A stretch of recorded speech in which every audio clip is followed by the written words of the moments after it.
Alright, I need to start cleaning these parts. But first I'm going to take care of the transmission oil so I don't forget later. Haven't done anything with it yet. Need to drain this old stuff out of here.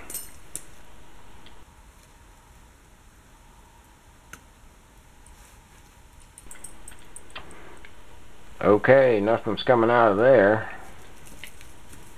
I'll use this small Allen wrench to poke up in there.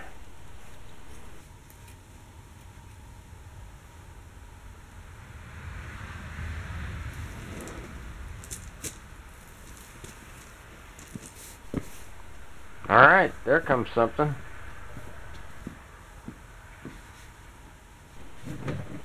Boy, this is going to take a while. Maybe if I take out this fill plug, it'll let some air in there.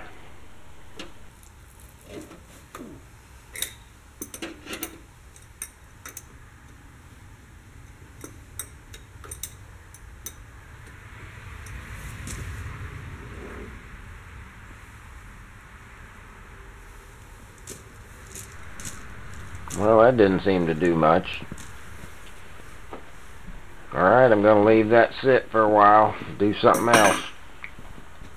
Probably check on it tomorrow.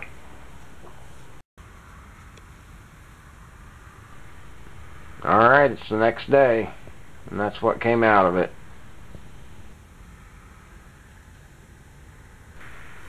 It's not dripping anymore, so I'm going to put the plug in and add some oil.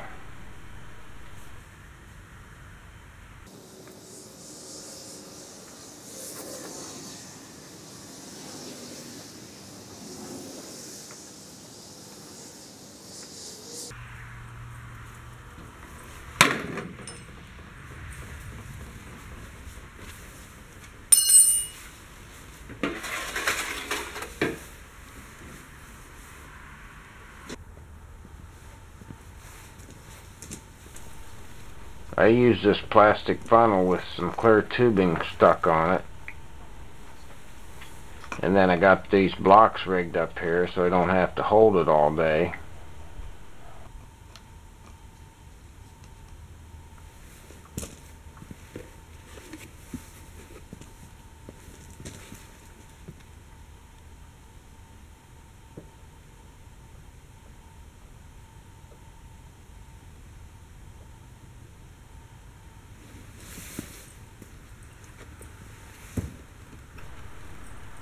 And you can see that's going to take a while.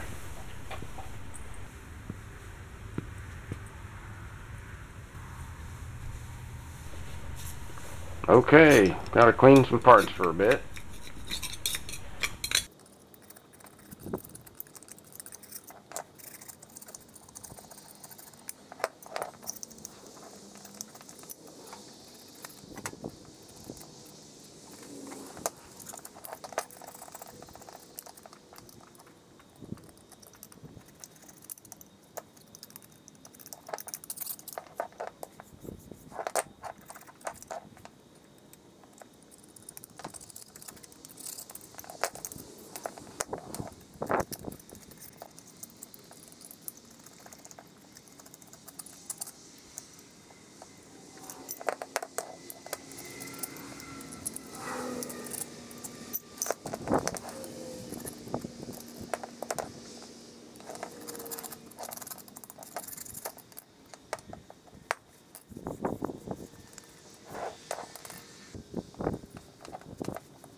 Well, there's some pretty hard grease on these parts, so using this cleaning method, sometimes I just got to do it twice.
Now that I have this axle cleaned up, you can see that these spindles have quite a bit of wear.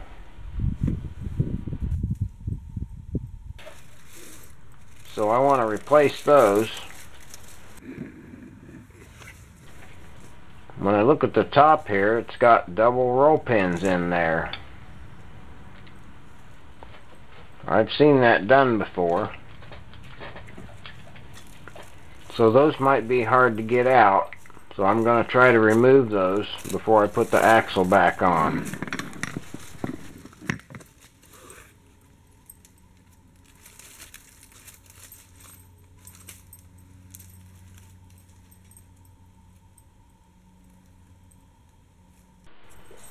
So when I think they're going to be hard to get out, I try to take every advantage I can get. So I'm going to clamp this down in the vise, and I'm going to support the axle so it doesn't influence the position. And I need to have these pieces supported while I'm hammering on them. So that's why I have these blocks under this end. One thing I can do to get an advantage over this thing is to start out with the world's shortest punch. So here I have an old punch that was broken off trying to get pins out like this. So I put it on the lathe and turned this little short stub the right diameter.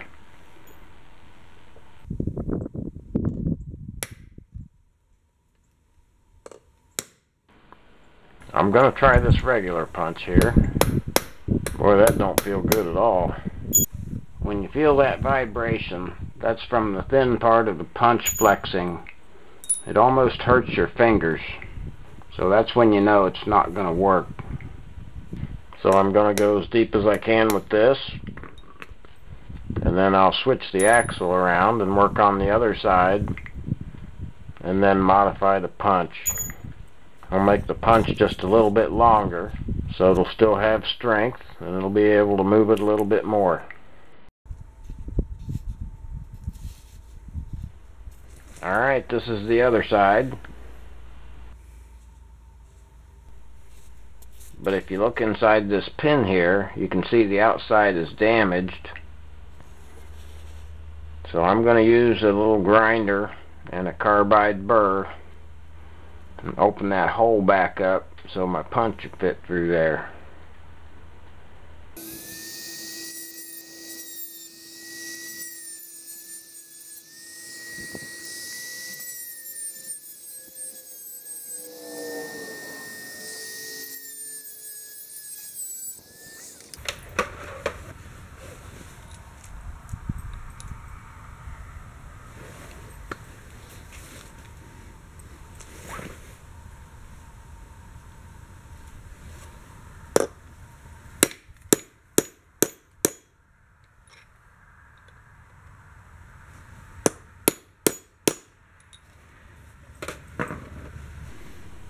On this side, the wider part of the punch bottomed out on that larger roll pin and started moving them both. So I'm going to get a bigger punch to fit in there and just drive it out. Alright, this size matches up with the big hole. And I got this moved out so the pin can get by the vise here.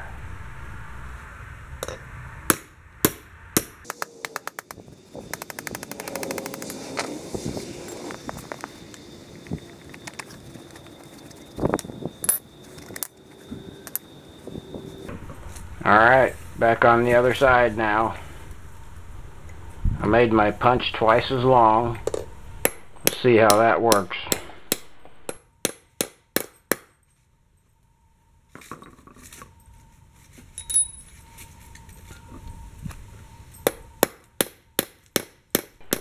Yep, I can feel it moving now instead of just vibrating.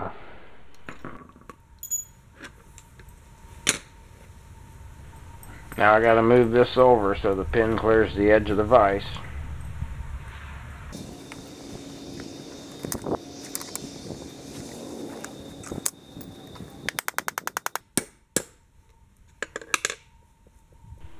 Well, that punch is not quite long enough to get it all the way out, so I gotta use a different punch here.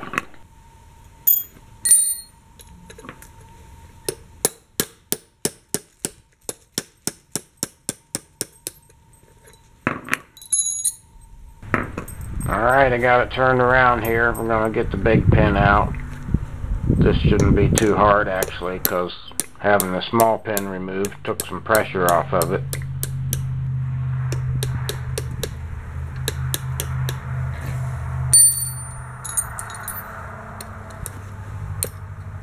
And that'll work.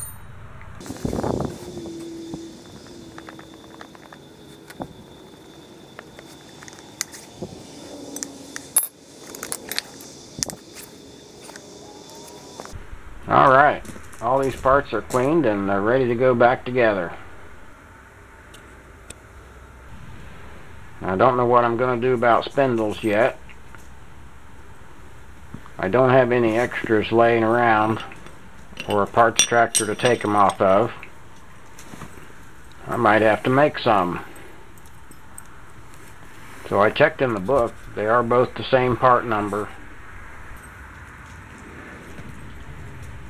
So that's going to wrap it up for this one. Next time I'll start putting all these parts back together. Alright, that's it.